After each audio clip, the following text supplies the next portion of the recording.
ఏది అయినా ట్రై చెయ్యి ఆచి చికెన్ మసాలా. తిరుమల అలిపిరి నడక మార్గంలో చిరుత కలకలం రేపింది. భక్తుల్లో తీవ్ర ఆందోళన నెలకొంది.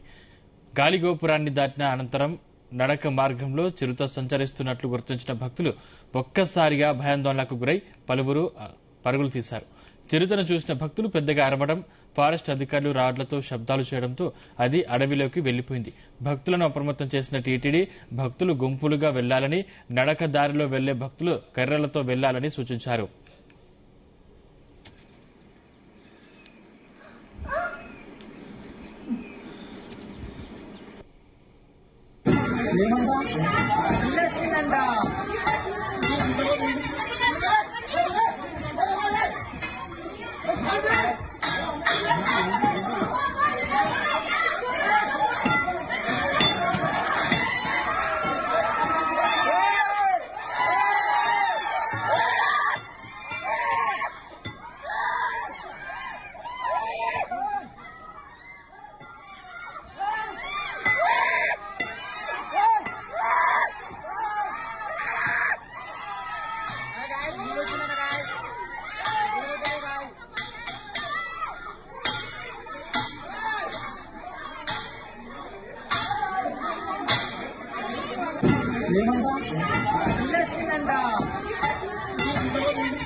రైట్, చిరుతకు సంబంధించిన మరిన్ని పూర్తి డీటెయిల్స్ మా ప్రతినిధి మధుసూదన్ అందిస్తారు. మధుసూదన్.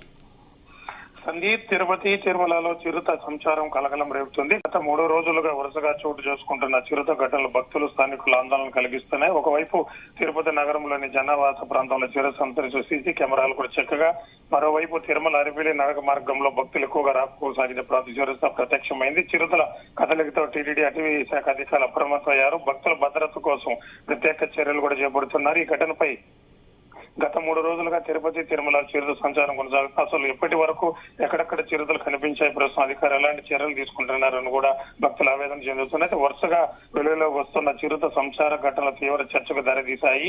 సాధారణంగా తిరుమల శేషాచలం అడవుల్లో చిరుతల సంచారం కనిపిస్తూ ఉంటుంది. అయితే తాజాగా అవి జనవాస ప్రాంతాలకు భక్తులు రాకపోకలకు సాగించే మార్గాలపై రావడంతో ఆందోళన మరింత పెరిగింది.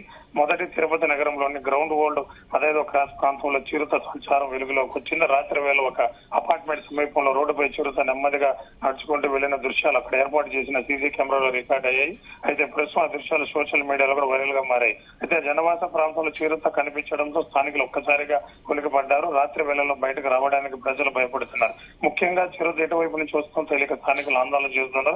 అయితే ఈ ప్రాంతంలో చిరుత సంచారం ఇదే మొదటిసారి కాదు. గత నెలలో కూడా ఇదే పరిసరాల్లో ఒక దున్నపోతును కూడా చిరుత దాడికి ప్రయత్నించిన ఘటన చోటు చేసుకుని అప్పటి నుంచి స్థానికులు కూడా అప్రమత్తంగా ఉండాలని, తాజాగా మరోసారి చిరుత కనిపించడం అటవీ శాఖ అధికారులు రంగంలో దిగారు. అయితే చిరుత సంచరించిన ప్రాంతాల అధికారులు పరిశీలన చేపట్టారు. ప్రజలు భద్రతా దృష్ట్యా హెచ్చరికలు, ఫ్లెక్సీలు కూడా ఏర్పాటు చేశారు. రాత్రి వేళలు ఒంటరిగా తిరగొద్దని కూడా ఇప్పటికే వాళ్ళు అక్కడ చెప్పడం జరిగింది. అదే ముందు సమయంలో తిరుమలలో కూడా చిరుత కలకలం రేపింది. అలిపిరి నడక మార్గంలో నరసింహస్వామి ఆలయం సమీపంలో రాత్రి వేళ చిరుత ప్రత్యక్షమైంది. కాలినడకన తిరుమలకు వెళ్తున్న భక్తులకు ఒక్కసారిగా చిరుత కనిపించడంతో భయందోళన కూడా పరుగులు తీశారు. అదే సమయంలో అక్కడ వీధుల్లో ఉన్న అటవీ శాఖ సిబ్బంది వెంటనే అప్రమత్తమయ్యారు. భక్తులకు సురక్షిత ప్రాంతానికి తరలిస్తూ రాళ్లతో శబ్దాలు చేయగా పెద్దగా కేకలు వేస్తూ చిరుత నడక మార్గం నుంచి అడవి వైపు మళ్లించారు. దీంతో చిరుత కొంతమంది తర్వాత అటవీ ప్రాంతానికి వెళ్లిపోయింది. ఈ ఘటన తర్వాత టీడీ భద్రతా చర్యలు మరింత పెంచింది. అలిపిరి నడక మార్గంలో భక్తులు ఒంటరిగా పంపించడం లేదు. ఇప్పుడు గుంపులుగా మాత్రమే భక్తులు అనుమతిస్తున్నారు. ముఖ్యంగా రాత్రి వేళలో అదనపు సిబ్బందిని ఏర్పాటు చేసి భక్తుల కదలికను పర్యవేక్షిస్తున్నారు. అలిపిరి నడక మార్గంలో ఉన్న సీసీ కెమెరాను పరిశీలిస్తూ చిరుత కదలికను గుర్తించే ప్రయత్నం కూడా చేస్తున్నారు. అయితే అటవీ శాఖ బృందాలు కూడా చిరుత సంహరించే ప్రాంతాల్లో గస్తీ పెంచాయి. అయితే చిరుత అడుగు జాడల కదలికలు గుర్తించేందుకు ప్రత్యేక చర్యలు కూడా కొనసాగుతాయి. తిరుమలకు వచ్చే భక్తుల అధికారులకు సూచనలు కూడా చేస్తున్నారు. నడక మార్గంలో ప్రయాణించే సమయంలో గుంపులుగా ఉండాలని, అడవి ప్రాంతంలో వెళ్లొద్దని, జంతువులు చూసేందుకు ప్రయత్నించవద్దని కూడా సూచిస్తున్నారు. ముఖ్యంగా రాత్రి వేళ అప్రమత్తంగా ఉండాలని విజ్ఞప్తి చేస్తున్నారు. మొత్తం మీద తిరుపతి తిరుమల ప్రాంతం శేషాచల అడవుల్లో అనుకుని ఉండడంతో వన్యప్రాణ సంచారం అప్పుడప్పుడు కనిపిస్తూ అధికారులు చెబుతున్నారు. అయితే భక్తులు, ప్రజల భద్రత ఎలాంటి ఇబ్బందులు కలగకుండా టీటీడీ అటవీ శాఖ సమన్వయంతో చర్యలు కూడా తీసుకుంటున్నాయి. ప్రస్తుతం తిరుపతి నగరంలో చిరుత కదలికపై, తిరుమల అలిపిరి నడక మార్గంలో చిరుత సంచారంపై అధికారులు కూడా నిరంతర నిఘా కొనసాగిస్తున్నారు. వరుస ఘటన నేపథ్యంలో భక్తులు కూడా అప్రమత్తంగా కూడా అటవీ అధికారులు కూడా కోరుతున్నారు. సందీప్. ఏంటి మధుసూదన్, ఇప్పుడు భక్తులు కాలినడకన్నా నడవాలంటేనే కొంచెం మేర భయపడే పరిస్థితి నెలకొన్న పరిస్థితి కనిపిస్తోంది. అధికారులు ఏం సూచిస్తా ఉన్నారు, ఎటువంటి జాగ్రత్తలు పాటించమని చెప్తా ఉన్నారు?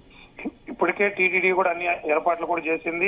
ఈ గతంలో కూడా ఇదే విధంగా కూడా అలిపిరి మార్గంగానే జరిగింది. అయితే గుంపులుగా రావాలి, ఒకరిగా రాకుండా గుంపులుగా రావాలని కూడా ఇప్పటికే టీటీడీ విజిలెన్స్ కూడా ఇప్పటికే సమాచారం ఇచ్చారు. ఇప్పటికే అటు టీటీడీ విజిలెన్స్ కూడా అక్కడ చేరుకున్నారు. అటు అటవీ శాఖలు కూడా అధికారులు కూడా చేరుకొని కూడా బోర్డులు కూడా ఏర్పాటు చేస్తున్నారు. అయితే అలిపిరి మార్గం కానీ శ్రీవారిమెట్ట మార్గం వచ్చే భక్తులు కూడా అక్కడ గుంపులుగా రావాలి. గుంపుల మీద 10 మందిని కూడా పంపిస్తున్నారు. ఇప్పటికే అక్కడ విజిలెన్స్ కానీ అటవీ అధికారులు కూడా శబ్దాలు చేస్తూ కూడా స్టిక్కులు కూడా కట్టలతో కూడా అక్కడ శబ్దాలు చేస్తూ ఉన్నారు. అయితే రాత్రి వేళల్లో చాలా జాగ్రత్తగా రావాలి. అంటే తిరుమలలో 9 పైన అయితే తిరుమల కూడా నడిచి తిరుమల దర్శించిన కాలి మార్గం కూడా క్లోజ్ చేస్తారు. ఆ 9 లోపల ఎవరెత్తారో వాళ్ళు గుంపులుగా వెళ్ళడం కూడా జరుగుతుంది. ఇప్పుడు పగలు కూడా గుంపులుగా వెళ్ళమని కూడా ఇప్పుడు టీటీడీ అధికారులు కూడా ఆదేశించారు. ఇప్పుడు గుంపులుగానే వెళ్తున్నారు. ఇప్పుడు అక్కడ టీటీడీ విజిలెన్స్ కూడా చేరుకొని కూడా భక్తులకి ఎటువంటి ఇబ్బందులు కలగకుండా వాళ్ళని మెట్ల మార్గం వెళ్ళే కూడా గుంపులుగా కూడా కూడా దర్శనానికి కూడా అన్ని ఏర్పాట్లు చేస్తున్నారు. సందీప్, అయితే కాలినడకన నడిచేటువంటి భక్తులకు ఏవైనా సేఫ్టీ మెజర్మెంట్స్ ఇచ్చే అవకాశం ఉందా టీటీడీ?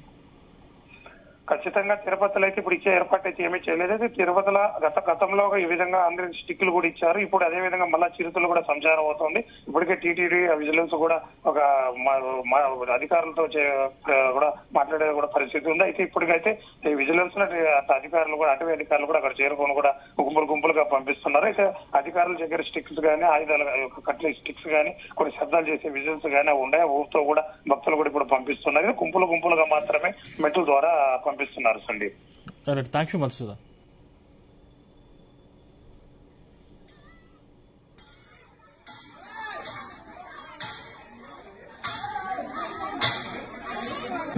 ఏమంటా